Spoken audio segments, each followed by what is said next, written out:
Welcome back to what Arty Noobs with General Disturbance.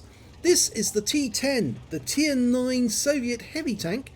It's located on the south spawn of Prokhorovka, and this one is under the command of ZYXR clan leader Ixter. We'll just call him Ixter for short because that's his real name. In fact, I used to be in the same clan as him. Game on! Well, this tank is basically a faster, more sporty version of the IS-3.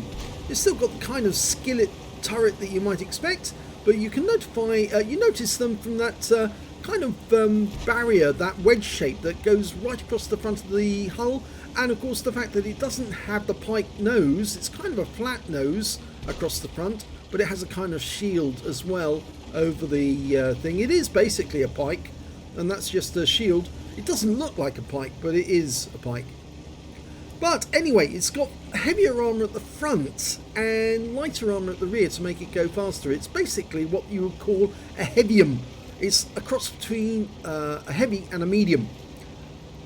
And it's got a 122mm gun, which is capable of doing 440 alpha, penetrating 258mm of armour with standard, and with the heat rounds it'll go up to 340. So it's very capable of doing damage to the enemy. And it's not quite the assault tank that you might think the IS-3 is, but it's kind of like a faster, more mobile version of an IS-3. And you can see it's got a searchlight there at the front as well, which obviously they didn't use, unless of course, well, they didn't all use it at the same time because it was identified where they were.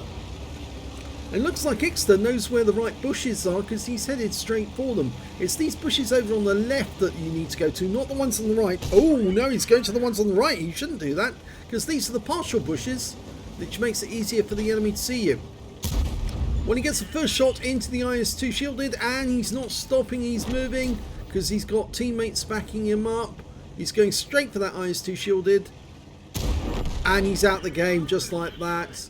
Now, two more weak targets ahead of him, and initially he locked onto the IS-2 shielded, and he's going back to him again, and he fluffed that one up. Instead he's going for the KV-122, which is actually quite a much weaker version of the KV. Well, it's not as strong as an IS, and he mucked that one up and just got hit by a bit of splash from an M12. This time he should be able to get the KV-122. Yep, got him. 459 high roll, but took a round more damage in the tracks. He's going to kill the KV-122. He's going in for the RAM. Yep, nice bit of RAM and shot to finish off. The KV-2 shielded's gone up. In fact, it looks like he blew the turret off altogether. You're only supposed to blow the bloody doors off. Yes, I know. Gratuitous Michael Caine joke there. Don't drive over turrets. Whatever you do, don't drive over turrets. They have a peculiar physics effect in this game. I should know. Okay, he's locked onto a T-54 who has the sense to try and pull back and only takes the round in the tracks. But there is a GW Panther over on this side of the valley, of the railway line rather I should say. And if he's still there, he's going to die. Yeah. He should take account of the flow of battle, and that poor GW, he's made a big boo-boo and he's going to die for it. Hello, Mr. GW. Good night. He's out the game. Yeah, not a great side to be on the map unless you're on an encounter battle. It does allow you to hide from the enemy over here, but the problem is, of course, if the enemy comes down the hill quickly, you have to decamp and get over to the other side as quickly as you can before you get wiped out. Now we can see a Conqueror and a T-54 over there, and they're both being engaged by our T-34 and Object 430, and I think Ixter's not really concerned about those at the moment. He's letting them get on with it. And there they go. Conqueror's gone. We lost the T-34-100. I think Ixter wants that E-75. Okay. And over there we've got a Centurion 5-1. Well, that's a tier 8. And you can hit that guy from here firing through the railway line. Do think about firing through the railway line. You can do it. A lot of people forget about that, but some of these obstacles you can actually literally fire through because Wargaming didn't model the map correctly in that sense. Nice shot on the T-54. That's a tier 9 as well. Ixter's trying to maximise his XP, and for that he needs to hit higher tier or same tier. And as this is a tier 9 game, he has to hit same tier vehicles in order to maximise his haul of XP. He's trying to get that T-54 through the railway. Yep, tried but didn't get it there. Okay, Jagdtiger. In sight. Where's that E75? Okay, he's found him. Oh, now that was a bit of a boo-boo. Took around there.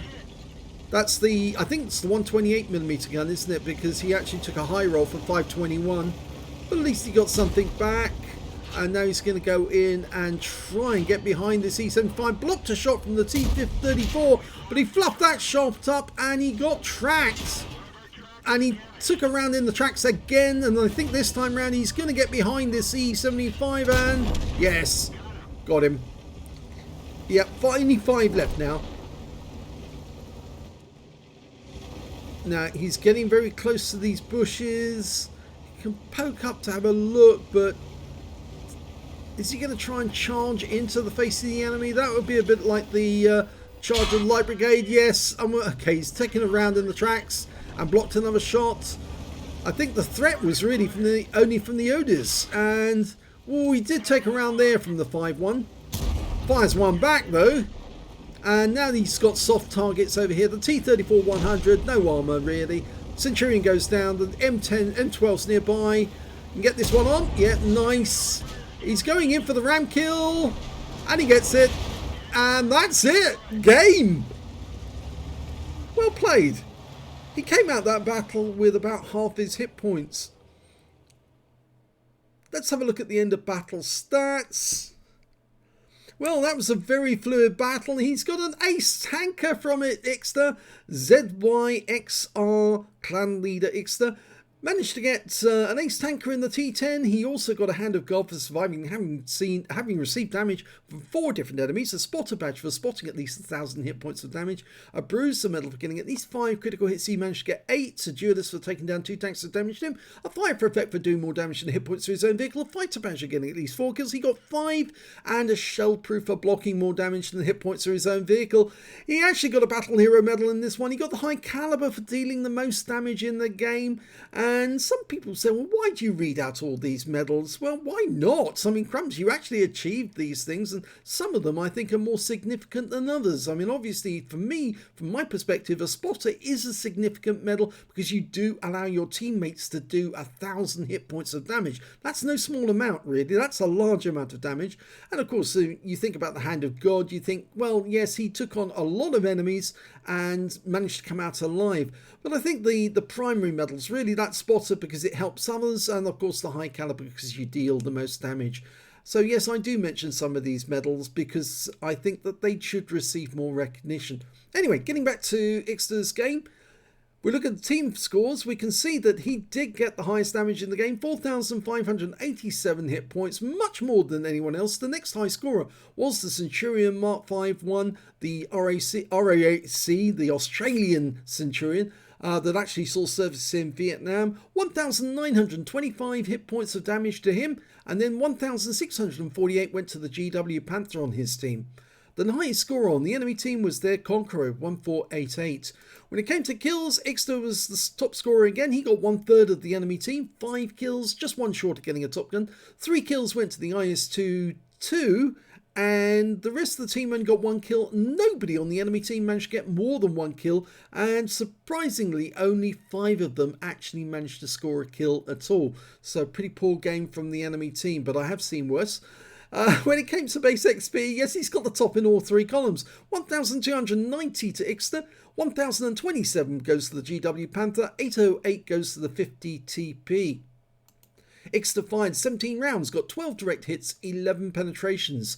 Damage of 4,587 hit points, of which 483 were at more than 300 meters, so the vast majority of his action was at close range. 10 hits received, 2 of them were penetrations, 8 non-penetrations, and 2 hits by way of splash damage from the Arty. 2,070 hit points of damage blocked by the armour. He spotted 2 enemy vehicles, damaged 8 of the enemy, killed 5, and did 2,032 hit points of spotting assist. On a premium count, he earned 49,693 credits. Got, after repair and ammunition resupply, he actually took away 37,978 credits, so that's a respectable score. He received 1,290 XP and took away 1,935. So quite a solid battle there from Ixter. And of course, it's an ace tanker and high caliber. Can't knock that. And I'm sure that he's going to come away with a lot more medals in the future. I mean, yes, in a sense, actually, it would have been nice if he could have come away with a Top Gun.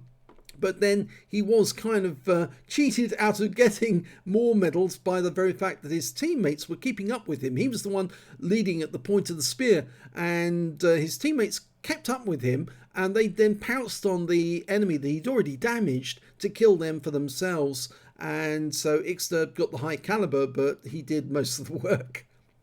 If you enjoyed that replay, please give this video a like and do subscribe to our channel, please. And thanks for watching.